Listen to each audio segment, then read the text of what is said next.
Nous sommes reconnaissantes de vous compter parmi nos auditeurs et auditrices. Afin que l'expérience soit la plus agréable pour vous, n'oubliez pas que les points de vue exprimés dans ce podcast n'engagent que celui ou celle qui les tient. Persuadés que les discussions les plus enrichissantes sont celles durant lesquelles nous acceptons d'exposer nos réalités au risque de ne pas être d'accord, n'hésitez surtout pas à nous partager vos avis, vos points de vue. Ils seront toujours bien reçus tant qu'ils sont faits avec bienveillance et respect. Les Jooms vous souhaitent une bonne écoute.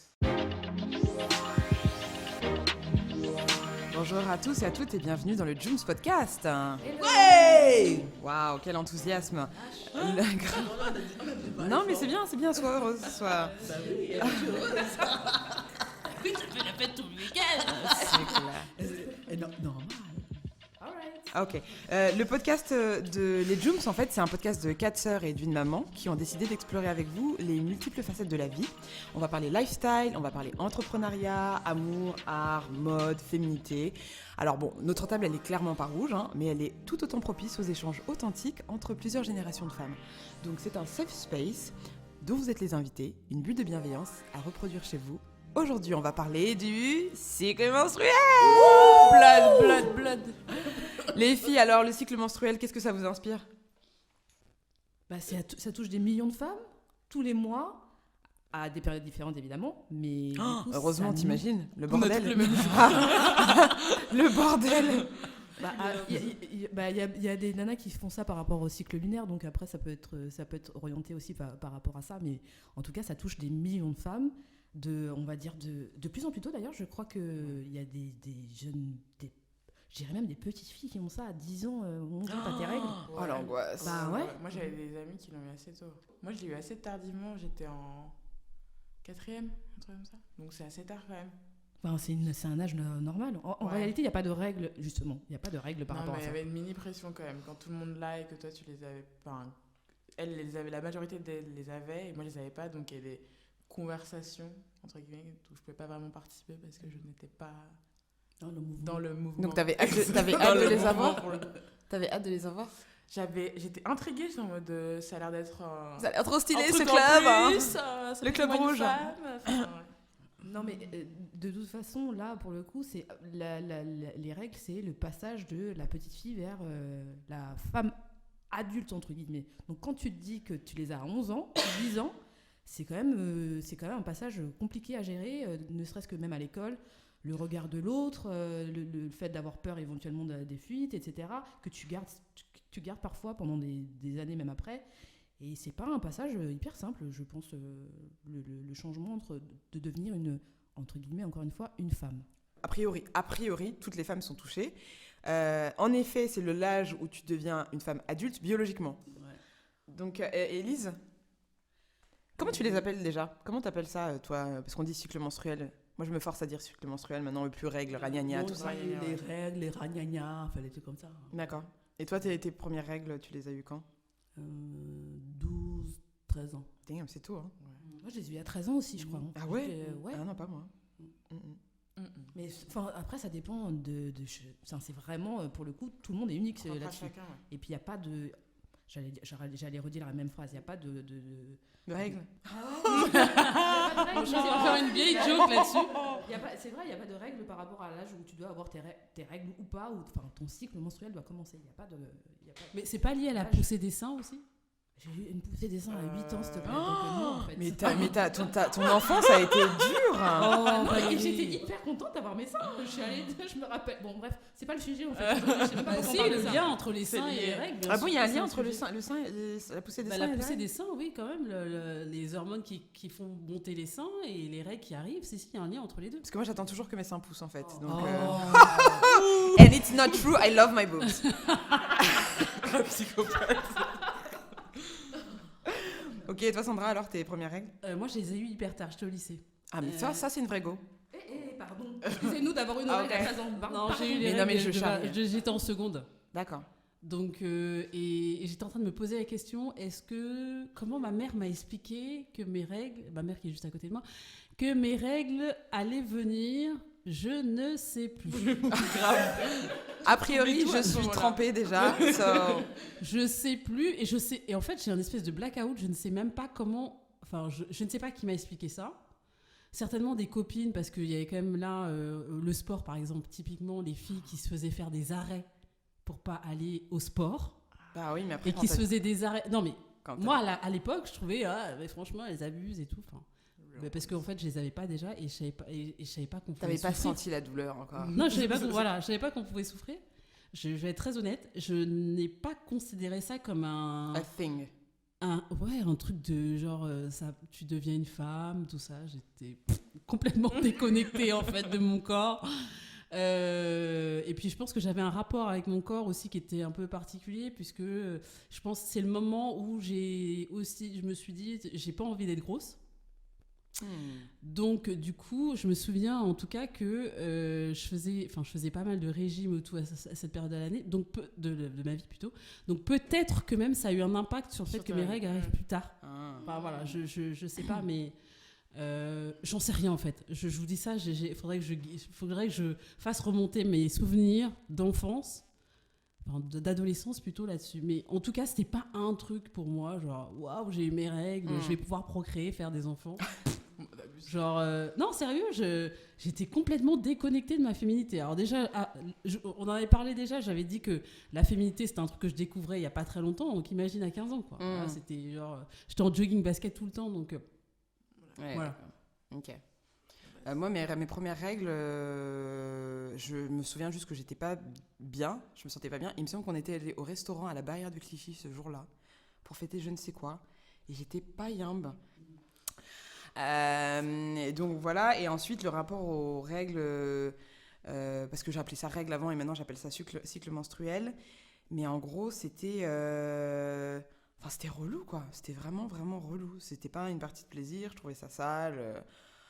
Ça me saoulait, alors j'ai utilisé des serviettes pendant longtemps, ensuite je suis passée au tampon parce qu'il fallait que j'aille à la piscine un jour et je savais pas comment faire, donc ma meilleure amie de l'époque m'avait expliqué, alors tu te mets, on était dans les toilettes, donc ok, là tu le pousses et tout, c'était sans applicateur en plus, c'était l'angoisse. Je me rappelle d'une fois, Liane, où on était en République Dominicaine, tu te rappelles, on avait fait une excursion au fin fond de la Pampa, on allait sur une île où il y avait rien. Mais quand je dis rien, et moi j'avais eu mes règles ce jour-là, bon, imaginez-vous 4 heures de voiture où t'es comme ça, un peu comme si t'étais sur la route de l'ouest du Cameroun, il n'y a pas de goudron, et aucun endroit où je pouvais changer mon tampon. Et en fait, tu m'avais fait un espèce de paréo, mais sauf que j'avais dû aller dans l'eau pour le faire, mais pas trop dans l'eau, parce que si c'est dans l'eau, le truc il allait s'ouvrir, c'était une galère, Tu t'en souviens pas ? Ah bah putain, l'angoisse. Écoute, je suis contente de t'avoir aidé en tout cas. Merci. Non mais heureusement, ça sert aussi, ça sert aussi à ça d'avoir du coup des femmes qui sont passées avant vous, qui ont eu leurs premières règles, donc soit des sœurs, soit des mamans. Quel est le rapport que vous avez eu justement avec, est-ce que vous avez eu des discussions avec des filles de votre âge ou pas, ou avec vos mères ou vos sœurs sur les règles quand ça arrivait ? Est-ce qu'il y a eu un... Non mais des interventions que vous avez faites, je me rends compte que j'étais un peu out. Et même moi aussi, je n'ai pas eu de rapport. Ma mère ne m'a jamais dit attention, ça va couler. C'est mes copines en fait, à l'école. On en a parlé entre les copines, beaucoup plus avec les copines qu'avec ma mère ou ma grand-mère. Donc c'est un sujet un peu tabou, entre guillemets, sans l'être. Si, c'est tabou. On n'en parle pas et on ne t'explique pas pourquoi tu vas devenir femme et qu'éventuellement, si tu as des rapports sexuels, tu pourras avoir un enfant, on ne t'explique pas tout ça. Donc tu découvres, surtout avec les copines à l'école, vraiment. Tu découvres quand ça coule. Aussi quand ça coule. Mais pourquoi Pardon. Pourquoi est-ce que... justement, moi, le souvenir que j'ai qui est aucun, et effectivement, c'est les copines. Là, moi, aujourd'hui, je sais que mes filles qui ont 5 ans aujourd'hui... Oui, bon anniversaire! Love you! Elles savent déjà ce que c'est les règles. Bah oui. Non, mais voilà. Mais pourquoi elles savent? Parce qu'en fait, elles ont vu déjà. Enfin, un jour, elles se sont dit, maman, t'as du sang, etc. Et plutôt que de les angoisser, parce que le sang, pour elles, veut dire, dans les livres, on voit que tu te blesses et donc tu peux potentiellement mourir. Donc, j'ai coupé court. Je me suis dit, bon, là, il faut expliquer, nanana. Et plutôt que de dire, non, mais c'est pas grave ou quoi, j'ai dit, non, mais les filles, vous aurez vos règles. Ça s'appelle les règles. C'est le sang qui coule tous les mois. Et en fait, elles sont genre hyper pisses avec le truc. C'est cool, genre, et voilà. Et au fur et à mesure du temps, je vais leur donner des explications en fonction de ce qu'elles vont me poser comme question. Mais vraiment, des fois, maman, t'as tes règles? Ah, ok, bah d'accord. Donc, ah, c'est pour ça que t'es comme ça? Ou là, des gens qui arrivent. Ah, elle a ses règles, elle est pas à dire à la maîtresse, maman, elle va pas venir aujourd'hui parce qu'elle a ses règles. trop dire ça de ouf. Non, mais ouais. Mais on rigole, mais elles sont capables d'avoir ce genre de réflexion de manière assez légère, sans voilà. Et on va dire, ah, oui, voilà. Non, c'est pour ça qu'il faut, c'est bien ce que tu fais, Sandra, parce que au moins cette barrière, ce truc, cette opacité sur des événements qui nous concernent notre corps de femme, c'est bien de l'expliquer à tes enfants parce que elles vont comment dire, savoir que j'aurai mes règles, que c'est pas un truc qui est mauvais. Et voilà, je passe d'une étape de petite fille à une étape de maman. Je suis susceptible il y a un certain nombre d'événements qui peuvent en découler. C'est vraiment important de leur expliquer. Mais la difficulté, c'est que comment fait-on pour trouver des mots justes pour un petit enfant, pour lui expliquer que voilà. C'est simplement. Et c'est d'autant plus difficile quand toi-même t'as pas les mots parce que tu sais pas exactement. Enfin, moi, c'est en préparant ce podcast-là que je me suis. Enfin, non, j'avais eu une démarche quand même un petit peu avant de comprendre mon cycle menstruel parce que j'avais envie d'être plus en harmonie avec moi-même et ma féminité. On va en parler. Mais sinon, à part ça, je ne savais même pas, ok, quelle est la paroi, qu'est-ce qui se passe au niveau de mon cycle, qu'est-ce qui se passe à quel moment, j'avais pas les mots, je savais pas du tout. Donc c'est encore plus difficile si t'as pas eu d'éducation de venir parler à des enfants alors que tu sais même pas ce qui se passe dans ton propre corps. Sandra, du coup, tu en parles à tes filles et ton fils. Est-ce que tu en parles des règles? Oui, il est au courant. D'accord. Oui, c'est bon, il est au courant. Je lui ai envoyé un mémo. Mais non, mais il est au courant parce que voilà, on vit tous les 4. Et en fait, c'est assez. On a des conversations assez décomplexées. Il sait ce que c'est les règles. Il sait que c'est du sang qui coule. Il sait que c'est lié à.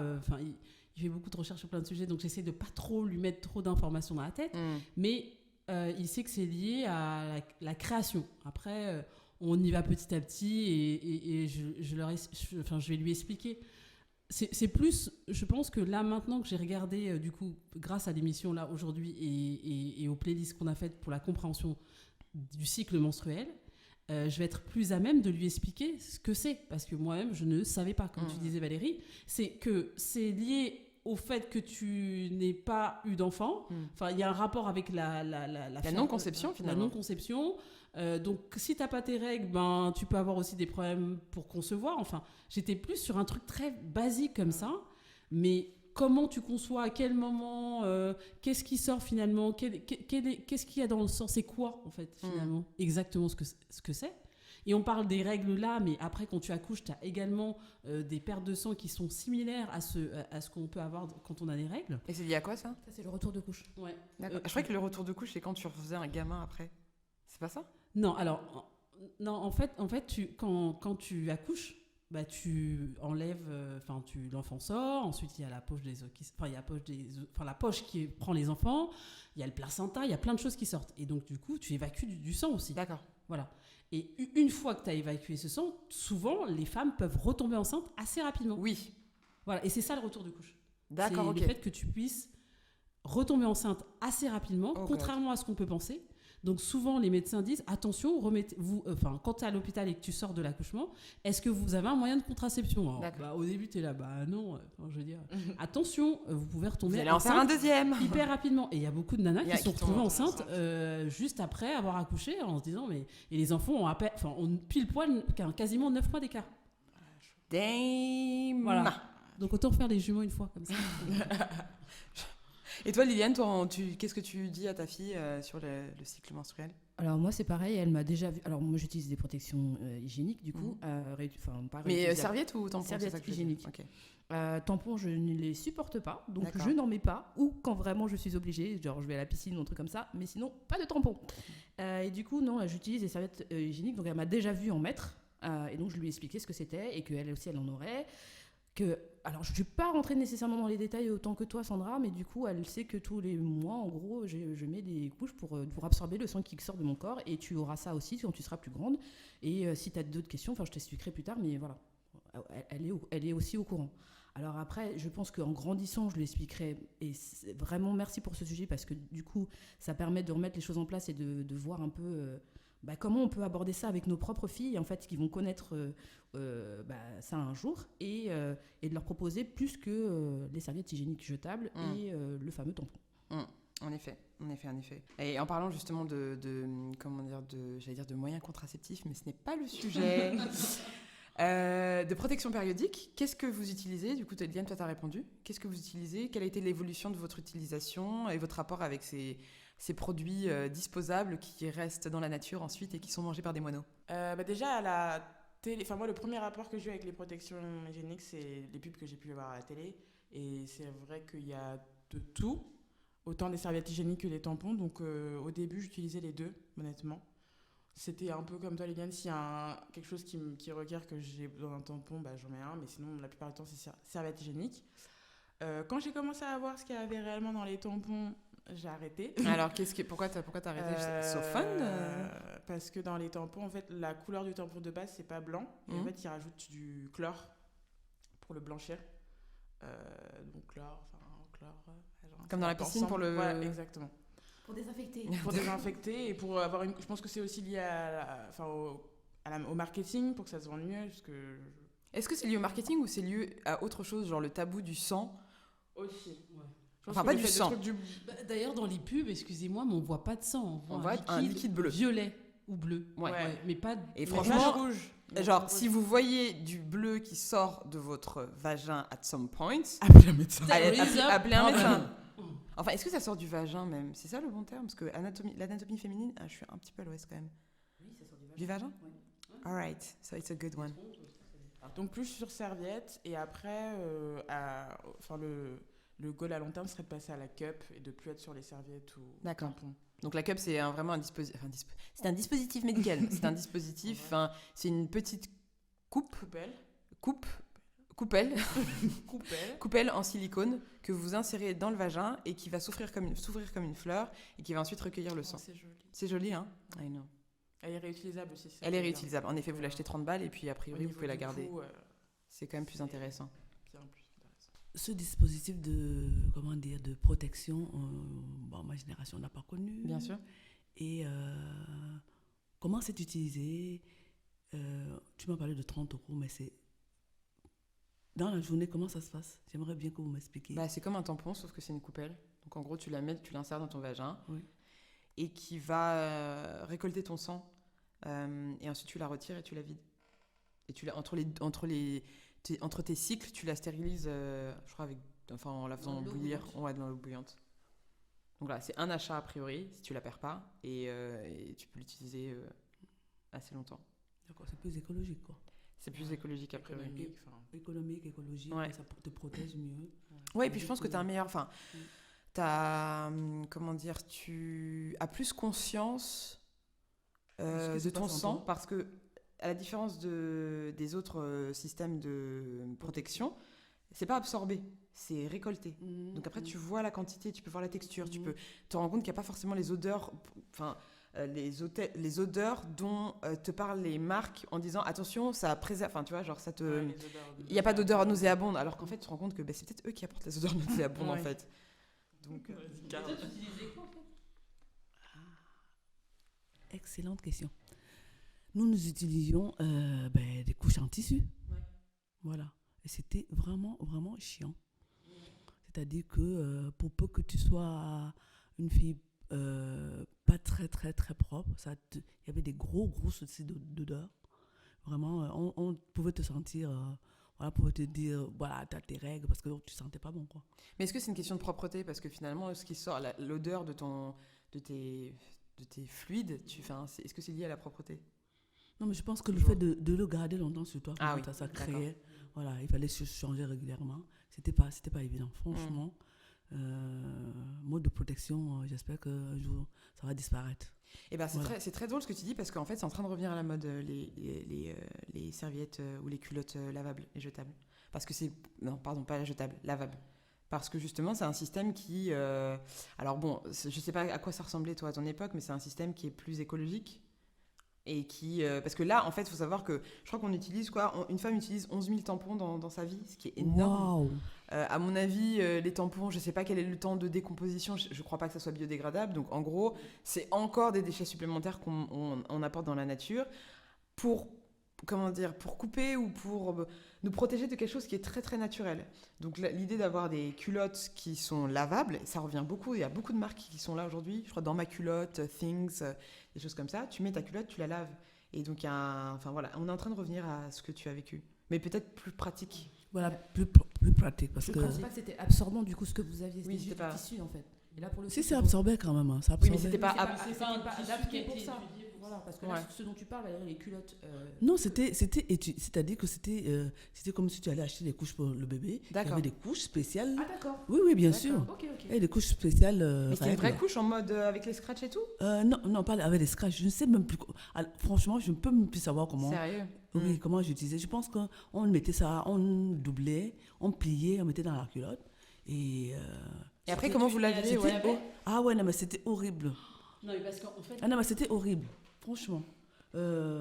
Bon, comment dire, l'idée c'était de la garder le moins longtemps possible ce soir pour ne pas que le sang ne s'imprègne pas trop et que tu ne puisses pas bien Ah laver, tu vois. ouais, donc il y avait une forme d'inconfort total. Ah ouais, d'inconfort total et Comment tu faisais quand tu étais à l'école? Si par exemple tu sentais que là c'était chaud? non mais il fallait- c'était chaud, hein. C'était bon, les filles il y avait des signes. Maintenant, aujourd'hui, je me rends compte que il y a des signes, des filles qui arrivaient à l'école avec des pulls, D'accord. qui attachaient, bon, on se disait, oh, celle-là, pour éviter justement Ouais. d'être tachée. Et c'était vraiment, quand tu te tachais, tu te levais comme ça, là, on voyait tout derrière, c'était, waouh, c'était chaud, quoi, man. Et c'est toujours le cas d'ailleurs, cette espèce de pression. Je sais pas, quel est votre premier rapport entre votre cycle menstruel et j'allais dire le public, genre, mais la société à l'extérieur en fait. Vous êtes à l'école, vous êtes au travail, vous êtes en cours et vous avez vos règles et vous êtes. Comment est-ce que vous vous sentiez quand c'était pas chez vous? Moi, j'ai toujours eu peur d'avoir des taches. Hein. Honnêtement, t'as tes règles. Je porte en général du sombre pour éviter toute possibilité d'être tachée de rouge. Et donc, c'était la hantise de, effectivement, tu te lèves, t'as marqué la chaise, t'as marqué ton pantalon, on voit tes fesses pleines de sang. C'est chaud, en fait. Et du coup, oui, effectivement, une espèce de... Enfin, si, un peu la honte, en fait. T'as la honte. T'as la honte, tu te lèves, t'as du sang sur les fesses, t'as la honte, et tout le monde te fait remarquer. Voilà, c'est ça en fait. C'est surtout que les gens en plus te disent C'est comme ça que j'ai eu mes règles, moi. C'est comme ça que t'as tes règles? Sérieux, raconte un peu. Je sortais de cours d'anglais, Ouais. et je vais aux toilettes et tout, et sur le chemin, une fille, je pourrais pas me rappeler, elle m'appelait, elle me dit ouais, il faut que tu viennes voir sur ta chaise et tout, il y a un truc. Je retourne sur ma chaise, je vois du sang, je suis là ok, et je me souviens que je suis allée dans les toilettes, j'ai appelé chef, j'ai dit je crois que j'ai mes règles et tout, elle a dit tu te souviens? J'ai dit non, je me souviens pas, je sais pas si j'avais des trucs sur moi, je crois que j'ai demandé à une fille, elle m'a passé une serviette, je l'ai mise. J'étais excitée parce que je pouvais enfin parler avec mes copines de genre ah c'est bon, moi Le j'ai club mes des règles et tout, rouges. mais je savais pas du tout quoi faire. Genre j'étais en mode ok, maintenant faut faire attention, tu peux plus mettre comme tu dis des couleurs vives à chaque fois que j'ai mes règles en mode j'ai pas de tache, c'était la question à chaque fois que je me disais en mode j'ai une tache ou pas, même quand tu vas faire une présentation et tout, enfin je faisais trop attention. Donc ouais, c'était sympa cette première expérience. Ouais, De toute manière, aujourd'hui, cette question se pose toujours, hein, même si tu as une protection 100% fiable. Tu vas toujours demander à tes copines, tu te lèves discrètement, regarde, est-ce que j'ai quelque chose derrière, etc. Il y a toujours une hantise, quoi. Par rapport, Valérie, tu nous as envoyé un YouTube sur une jeune fille qu'on a, je ne sais pas si vous avez regardé ça. Ouais. Oui, parce qu'elle est arrivée à l'école. C'était sur Insta, ouais. Ouais, C'était c'était nigériane. Attends, Nigériane, je crois. Ouais, c'est La je jeune crois. fille qui s'est suicidée. Oui. C'était récent en plus. Oui, et je pense que cette problématique existe toujours dans beaucoup de pays, je pense même au Cameroun, où les femmes n'ont pas de moyens de protection.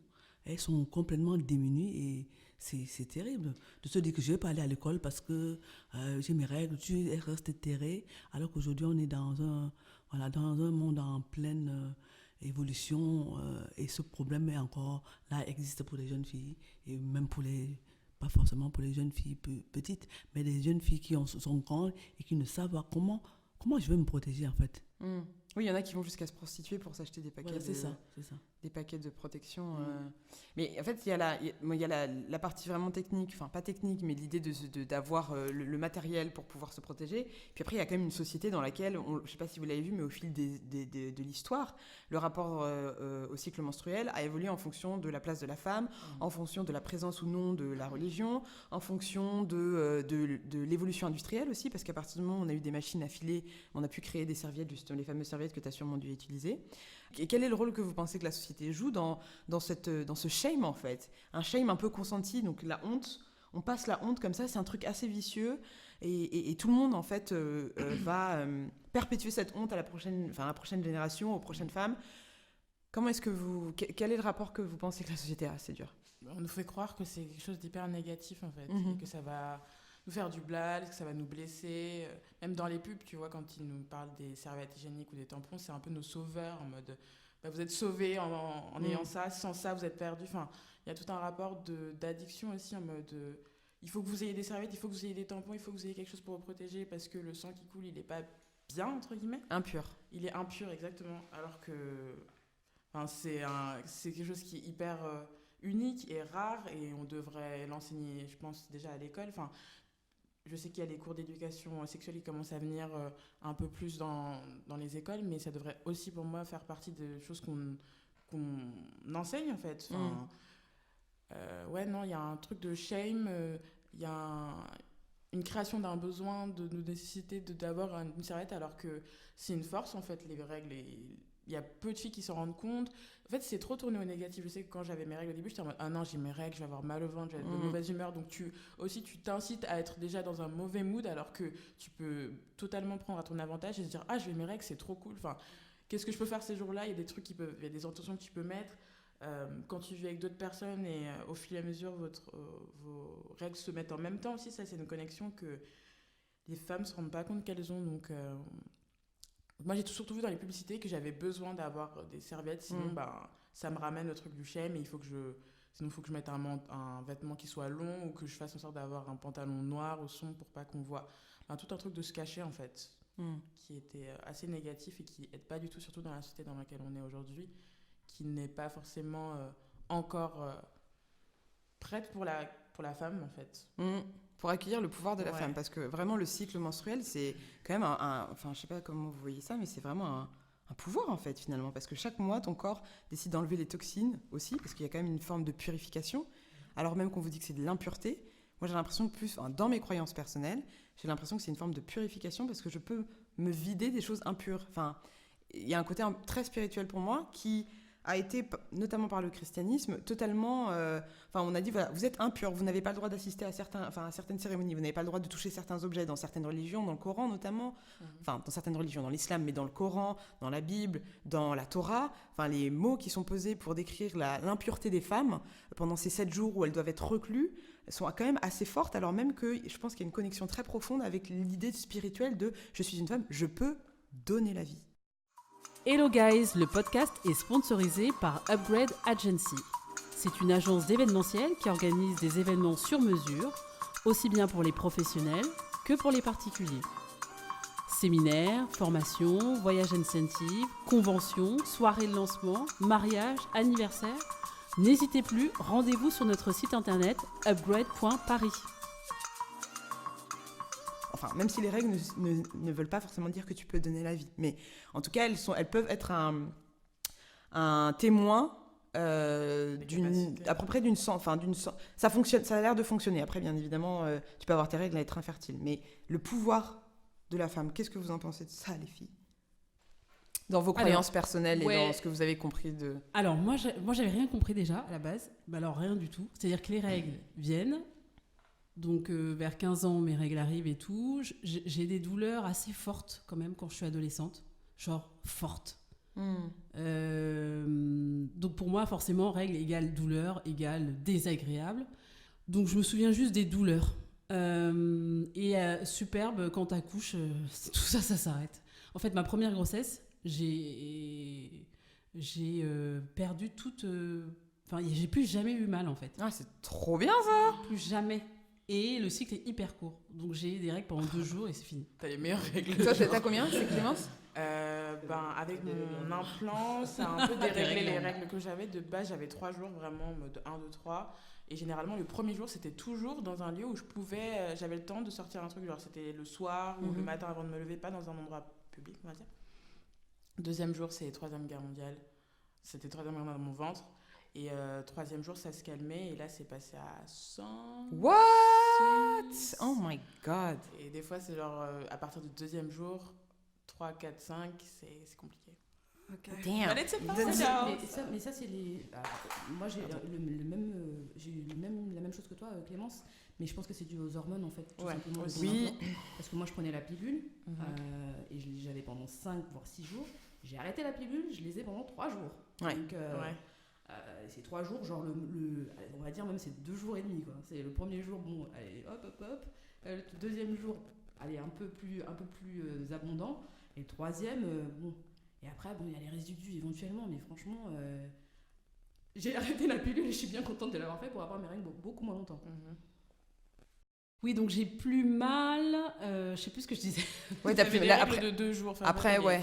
Ouais, des règles hyper courtes, plus de douleur, etc. Mais en fait, l'histoire de ce côté très purification, vous avez de la chance d'avoir vos règles, les femmes. C'est un cadeau. Alors là, franchement, je suis juste tombée des nues quand j'ai regardé en fait les menstruations et je me suis dit mais alors attends, là j'ai 40 ans et c'est maintenant que j'apprends ça. Genre wow, ça m'aurait vachement aidé si j'avais su ça avant. Non mais voilà, en fait, alors effectivement plus de douleur et des règles très très courtes. Donc en fait, c'était pas un moment désagréable pour moi, ça n'a plus été depuis longtemps. Maintenant, ce qui est super, c'est pas que c'est pas désagréable ni genre neutre, c'est un moment de célébration. Donc du coup, c'est... alors moi, j'ai un anneau, donc du coup, c'est assez précis, tu l'enlèves au bout de 2 jours après, même pas, t'as tes règles. Et donc, je me prends une semaine, j'ai une semaine, en fait, j'ai 3 semaines d'anneau, et ensuite, j'ai une semaine où je prépare à cette célébration d'expulsion, des... Alors, impureté, non, mais enfin des émotions qui ont été complexes, des moments de ma vie que je me dis, bon, voilà, c'était dur et c'était difficile. Il est temps de laisser maintenant, de laisser ce moment passer et de plus vivre dans le passé et de passer à autre chose. Donc, depuis 3 mois, c'est un moment de célébration. Et je me dis, mince, si ça avait été un moment de célébration depuis longtemps, qu'est-ce que j'aurais pu faire de plus ? Enfin, j'aurais pu faire des trucs... J'aurais pu évacuer des émotions il y a bien longtemps, en fait. Et je pense que c'est ça que je vais transmettre à mes filles. Enfin, au-delà même de leur expliquer scientifiquement que tu expulses du sang pour telle et telle raison, parce que tes ovaires ont créé des ovules et ils n'ont pas été fécondés, donc du coup, ils se transforment en sang. Enfin, je la fais rapide, hein, parce qu'un médecin ne dirait absolument pas ça. C'est aussi un moment magique où tu peux décider d'un renouveau. Et là, c'est quand même pas du tout le même game, quoi. Parce qu'en vrai, quand tu peux tous les 21 jours, tu peux redessiner des règles du jeu. Tu peux redonner une énergie à toi-même, redonner une énergie à ton corps, redonner une énergie à ton mindset. Enfin, c'est vraiment... je suis hallucinée de savoir ça là, maintenant, et de ce que ça produit, en fait, dans ma tête. Et vraiment, je pense que c'est important de savoir ça, en fait, que c'est un cadeau. C'est pas... Ouais, alors c'est un cadeau. N'oublions pas, là, pour le coup, on a quand même, nous, une position de privilégié. Enfin, je sais pas si c'est vraiment le terme, mais il y a quand même, je crois, 1 ou 2 femmes sur 10 en France qui souffrent d'endométriose, qui est une maladie dont on ne connaît pas encore totalement les causes, qui peuvent être... on soupçonne que ça peut être des causes environnementales, par exemple. Donc, en gros, vous avez votre muqueuse, il me semble, qui se désagrège et le sang ne s'écoule pas tout à l'extérieur, mais il s'écoule aussi à l'intérieur. Et donc, ça va rendre visite à vos organes autour et ça provoque des grosses douleurs. Ça peut des douleurs invalidantes. Vous pouvez avoir de la fièvre, vous pouvez avoir une perte de la motricité de vos... Il y en a qui perdent la vue pendant les règles. Voilà, donc en fait, en effet, quand on a des règles ou un cycle qui se passe, on va dire, relativement bien et on a des douleurs, mais bon, ça passe. Mais il y a vraiment des femmes, malheureusement, et beaucoup... qui sont en grande souffrance et en grande précarité parce que aujourd'hui l'endométriose est, enfin, je crois que c'était en 2016 qu'il y a eu la première étude qui explorait les causes des règles douloureuses. Donc du cycle menstruel en 2016. Donc vraiment on a de la chance, mais il faut aussi penser à nos sœurs qui ont des cycles qui sont très compliqués. Et encore, je suppose qu'il y a d'autres pathologies dont on n'est pas au courant. Mais quand on a cette chance-là, c'est vrai que c'est top de pouvoir la célébrer et d'en faire un moment de joie plutôt que de douleur et négatif. Et de drame. Qu'est-ce qui vous a également permis justement, qu'est-ce qui t'a permis d'entrer dans cette phase? Parce que c'était quoi le déclic en fait entre le moment où tu t'es dit j'ai mes règles, c'est relou, mes règles vont arriver, génial, qu'est-ce que je vais faire? Je vais planter des fleurs, tu vois. On en a parlé entre nous.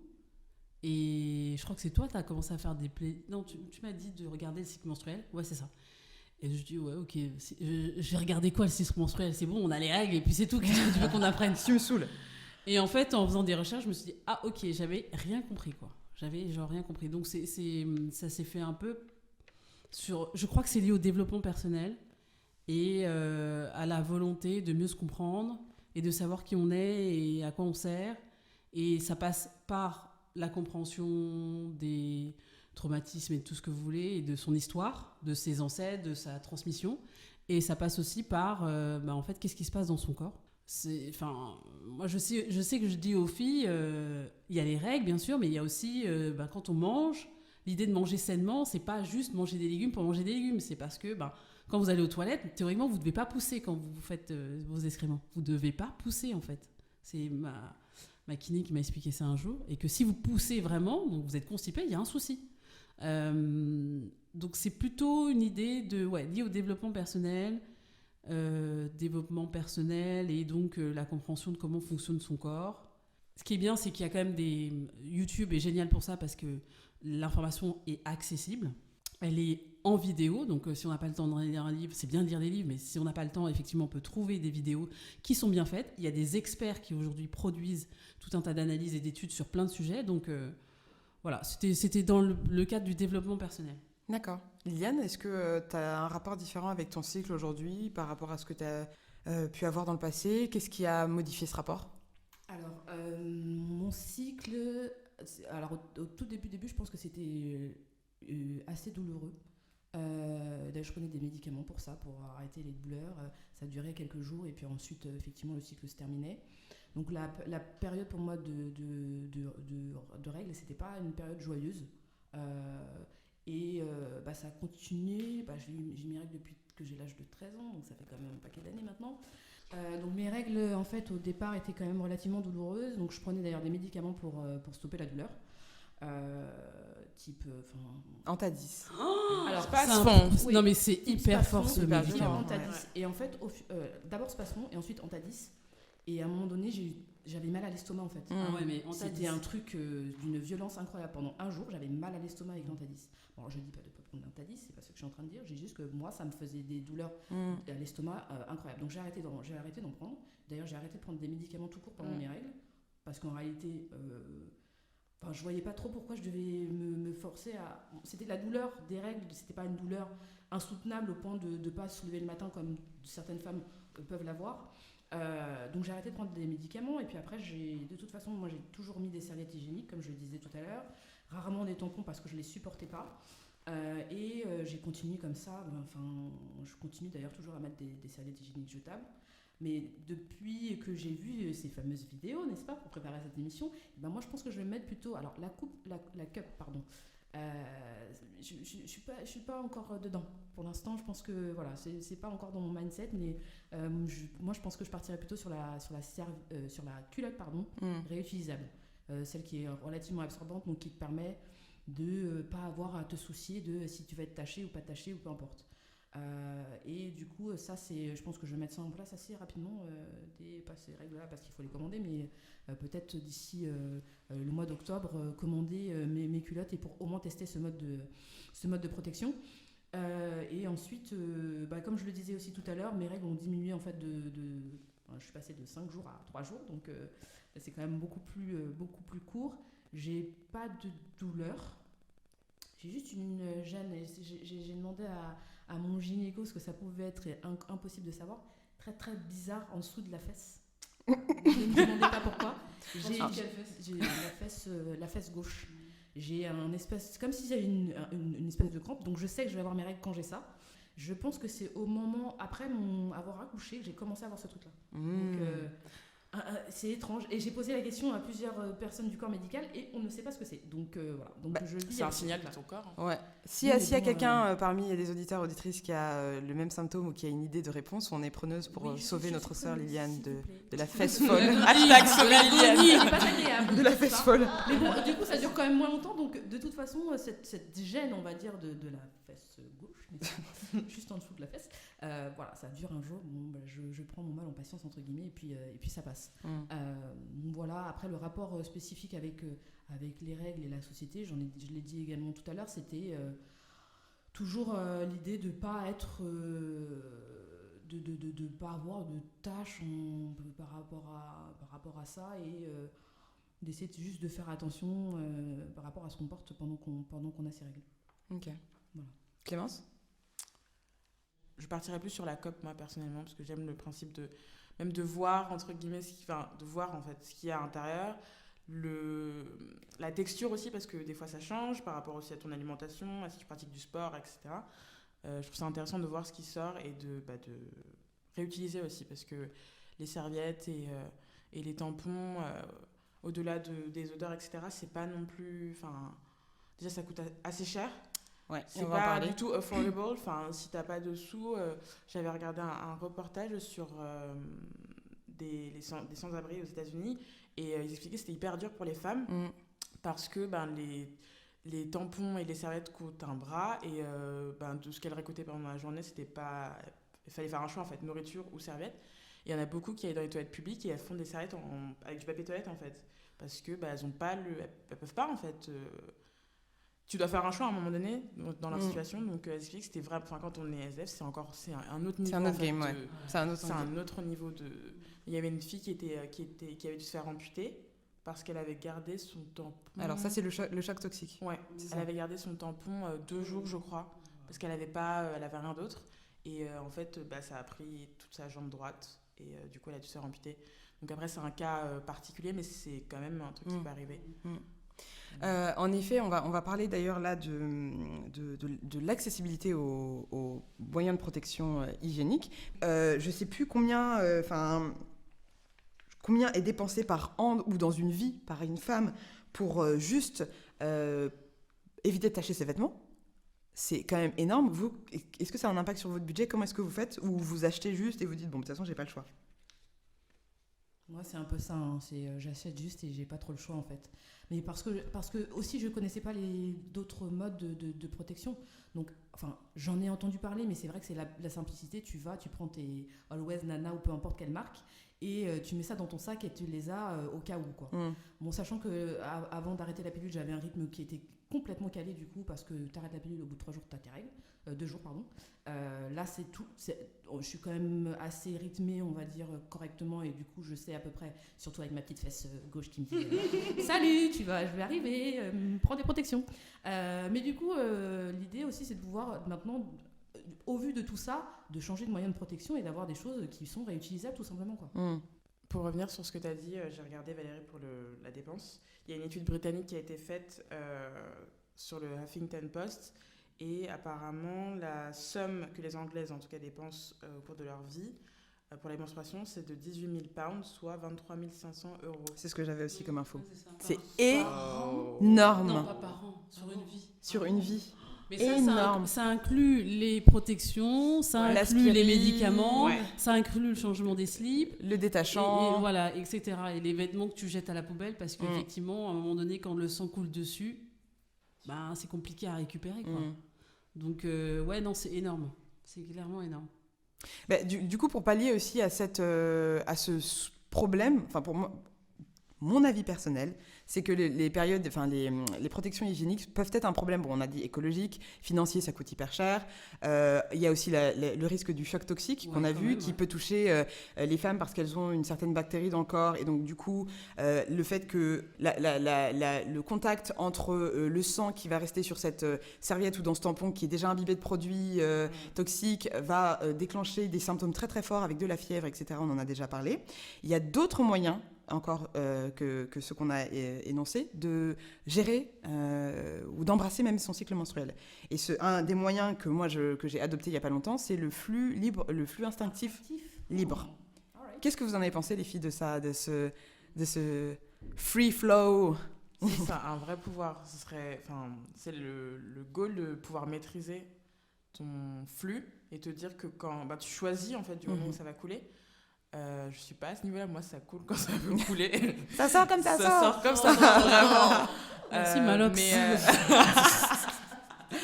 Mais ça serait hyper intéressant d'apprendre aux filles de leur plus jeune âge qu'elles peuvent contrôler leur cycle et que c'est pas quelque chose qui est imposé.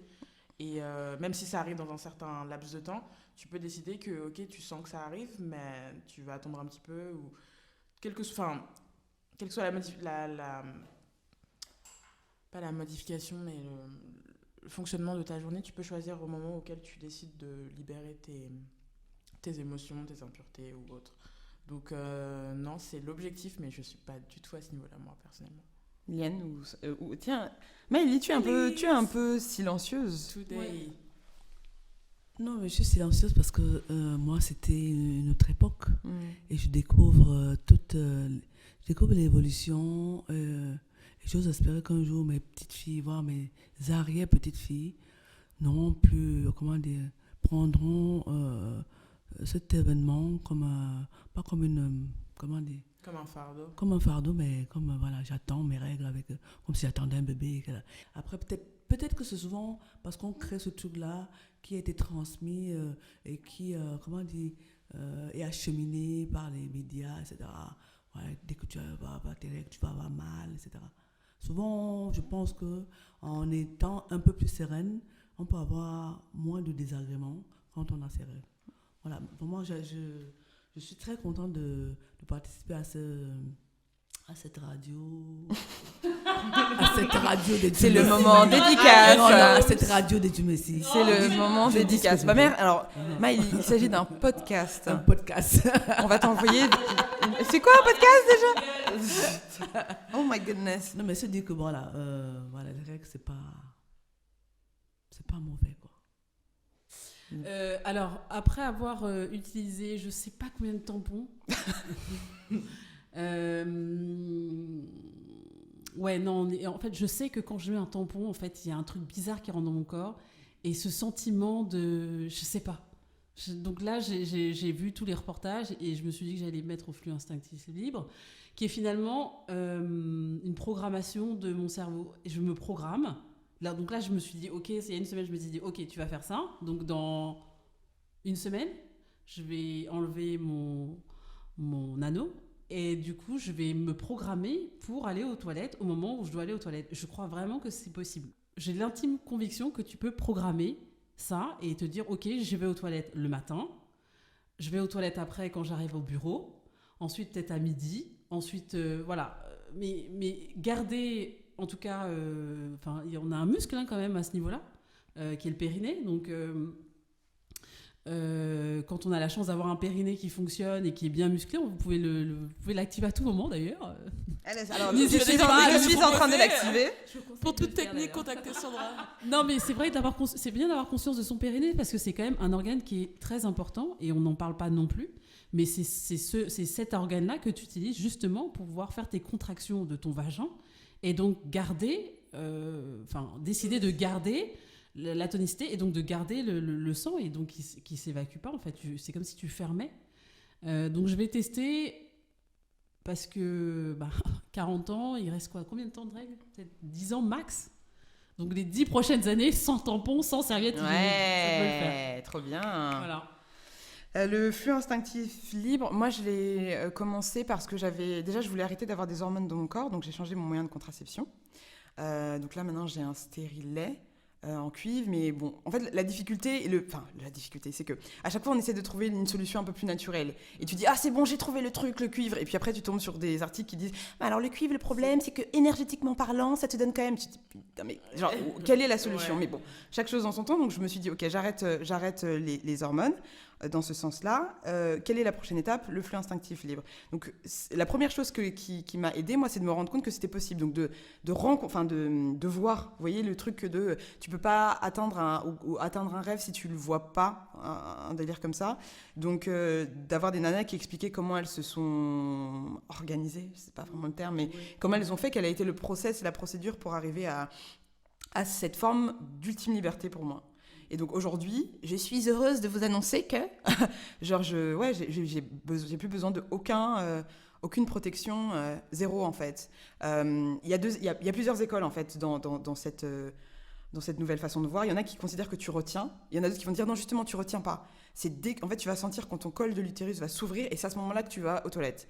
Moi je crois que je suis plutôt de la deuxième école la plupart du temps, c'est pour ça que parfois je suis en train de vous parler et genre je fais et je me lève comme ça et j'arrive et je vais aux toilettes parce que je sens que c'est en train d'arriver. Et ouais, c'est assez libérateur. Du coup ça réduit la durée de mon cycle.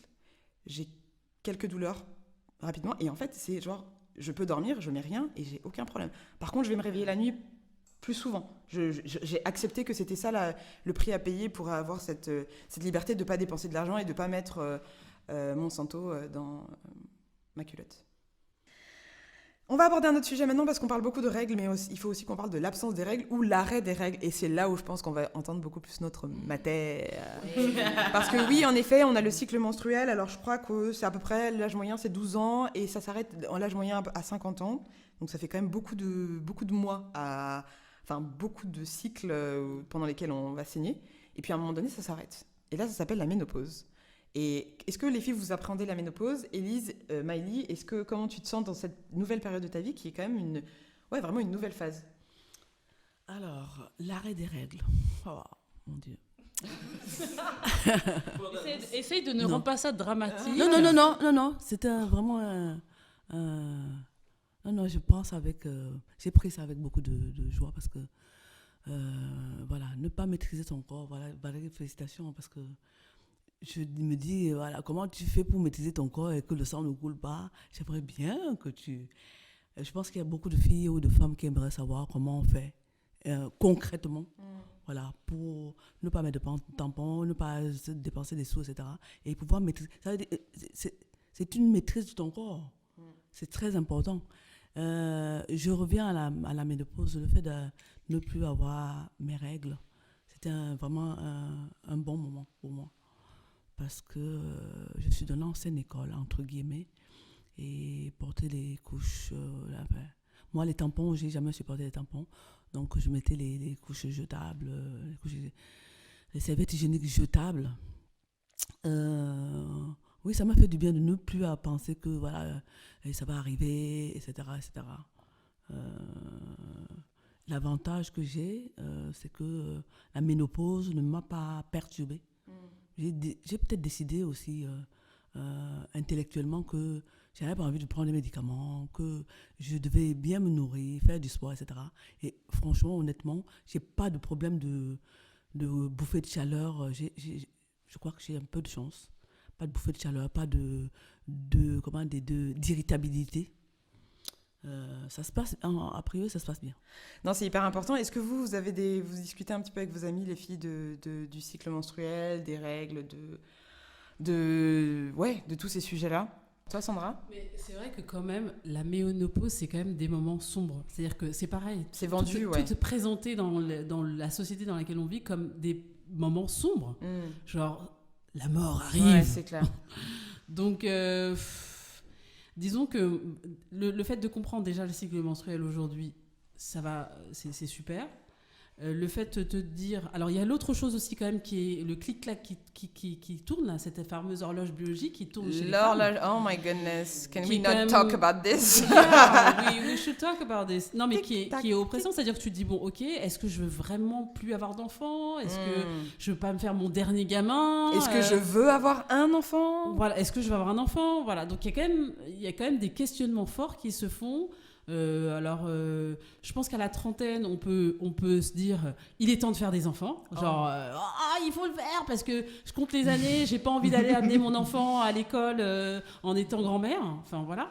Donc, c'est un truc normal. On se pose toute cette question-là à la trentaine, sauf pour les nanas qui veulent pas d'enfants. Exactement. Parce qu'en fait, il y a des nanas qui ressentent pas le. Non, il y en a qui en veulent pas. Enfin, cet appel, si on peut l'appeler. J'en connais et elles en veulent pas et elles sont très bien comme ça. Et après, à 40, c'est vraiment cette question de, a priori, donc dans 10 ans, je vais avoir je vais être ménopausée. Donc déjà, c'est quoi la ménopause? Donc j'ai commencé à regarder. Pas pour me stresser, c'est juste pour comprendre le mécanisme, ce que ça produit sur le corps. Parce que, en fait, je ne sais pas, mis à part les bouffées de chaleur que tu vois dans les films où tu vois les nanas en train de dire « Ah, j'ai une bouffée de chaleur », mais tu sais même pas.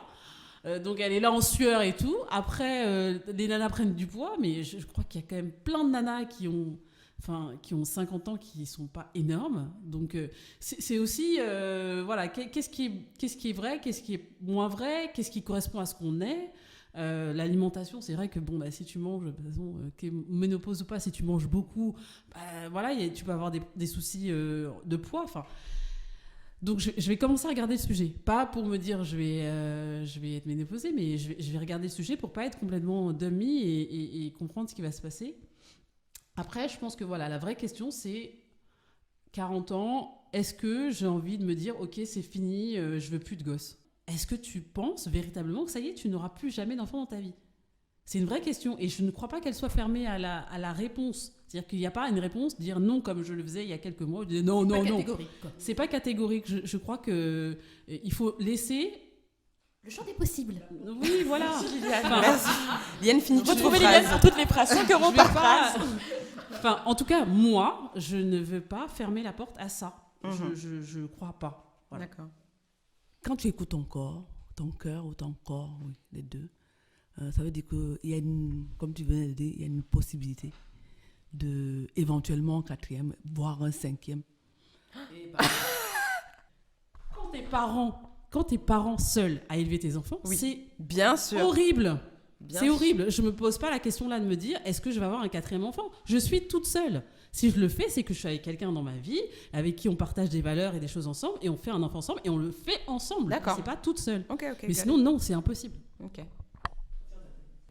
Qu'est-ce que vous diriez à votre plus jeune version? C'est plus facile de le dire en anglais, younger self. Qu'est-ce que vous diriez à votre version plus jeune de vous-même par rapport aux règles? Ou au premier jour de règles, qu'est-ce que vous diriez? Qu'est-ce que vous feriez différemment? It's okay.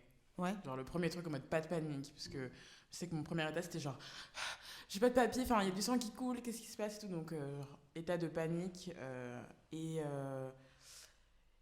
connaissance de ce qui se passe à l'intérieur et des explications et de ton comportement et de comment ça influe sur ta vie tous les jours et sur tes réactions. Donc je dirais que ça va aller en fait. Le mot d'ordre serait ça va aller, il n'y a pas de panique et c'est un truc normal.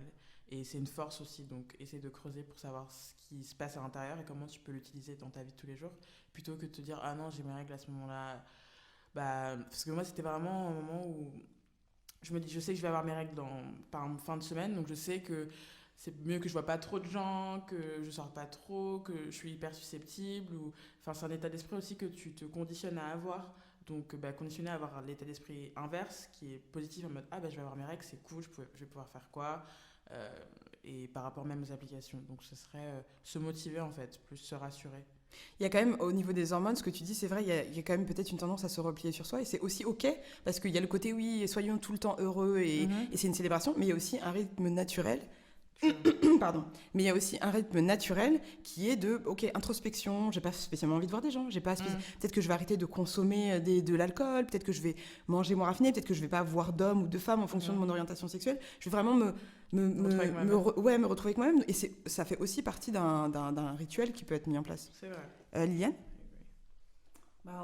J'ai pas forcément grand chose à rajouter par rapport à ce que Clémence vient de dire. Je suis assez d'accord sur le principe de se dire que c'est naturel déjà. Qu'est-ce que tu dirais à ta petite fille? C'est ça la question. Oui, moi-même du coup. Ouais. Mais ce serait de lui dire que voilà, tu es devenue une femme, non, parce que quand j'ai eu mes règles, j'avais 13 ans. Ça va aller déjà. Tu effectivement passes dans une phase différente de ta vie qui qui va durer un peu de temps. Donc, tu vas pouvoir trouver des solutions pour pouvoir te protéger correctement et tu n'as pas besoin d'avoir honte en fait d'avoir tes règles. C'est quelque chose de complètement naturel. Voilà. Sandra ? Je me mettrais plus déjà dans un corps et dans un esprit de femme, parce que j'étais pas du tout, hein, vraiment, pas du tout. Donc je dirais, bienvenue Sandra dans ce chemin vers la féminité, à la découverte de toi-même. Il va se passer plein de choses et ça va être plein de questionnements, mais et confiance en toi et partage surtout avec les autres filles. Il ne faut pas que ce soit une honte. Partage tes expériences, essaie de comprendre ce qui se passe. Et je me dis, vraiment, mes filles, je vais leur donner ça aujourd'hui plus rapidement, en fait. Là, moi, le call to action, c'est vraiment de me dire, en fait, je vais leur donner tout ça beaucoup plus rapidement que ce que j'avais imaginé dans ma tête. Et commencer à leur expliquer dès maintenant pour que, en fait, ce soit... elles vont les avoir d'ici 7 ans. Et quand elles les auront, j'ai hâte de voir leurs réactions parce qu'elles seront définitivement pas les mêmes que les miennes. Donc, je vais essayer de me parler à moi-même pendant toute cette période pour préparer ce que je leur dirai à elles, en fait, quand ça va arriver. Voilà. Pour ma part, si je devais remonter dans le temps et parler à ma petite fille qui a ses règles le premier jour, je pense que je lui dirais que bienvenue dans une nouvelle phase de ta vie. Maintenant, sache que tu as un pouvoir incroyable au creux de tes jambes, mais tu as aussi beaucoup de responsabilités. Donc, fais attention à ce pouvoir. Fais attention à toi aussi et embrasse-le. Ouais, bienvenue, je pense que je dirais ça. Maëlie ? Moi, ce serait n'aie pas peur, parce que le fait d'avoir ses règles, c'est pas une tare, c'est pas une maladie, voilà. Donc, en plus, j'ai oublié de dire un truc, c'est que à partir du moment où, à notre époque, le fait d'avoir ces règles, tu étais susceptible de tomber enceinte, sans qu'on te dise pourquoi tu es susceptible de tomber enceinte, tu vois. On te met des doutes dans la tête, au lieu de te dire, voilà, à partir du moment où tu as tes règles, tu es susceptible, si tu as des relations sexuelles, d'avoir un enfant. On te mettait simplement une sorte de, comment dire, de danger en face, sans que tu ne saches ce qui t'attend. Moi, la plupart des filles de mon école n'avaient pas de discussion sexuelle sur ton devenir. À partir du moment où tu as tes règles, si tu as un rapport sexuel, tu peux tomber enceinte. On te dit seulement attention aux garçons, attention, voilà. Non, c'est de ne pas dire voilà, les règles c'est normal et qu'il ne va rien t'arriver de grave. Ok. Du coup, on va clore ce podcast. Merci aux filles d'avoir participé et pour votre ouverture d'esprit et votre partage, parce que c'est quand même des sujets qui sont assez intimes. On espère de notre côté que cette conversation-là, vous pourrez l'avoir avec des femmes autour de vous, que vous soyez des hommes ou femmes d'ailleurs, que vous pourrez en parler et créer un canal de discussion dans un espace safe entre femmes ou entre hommes pour mieux se comprendre, pour mieux s'accepter. En tout cas, nous, on est assez reconnaissantes de faire ce podcast-là. On pense à vous et on vous dit à la semaine prochaine. Merci beaucoup. Ciao. Bye.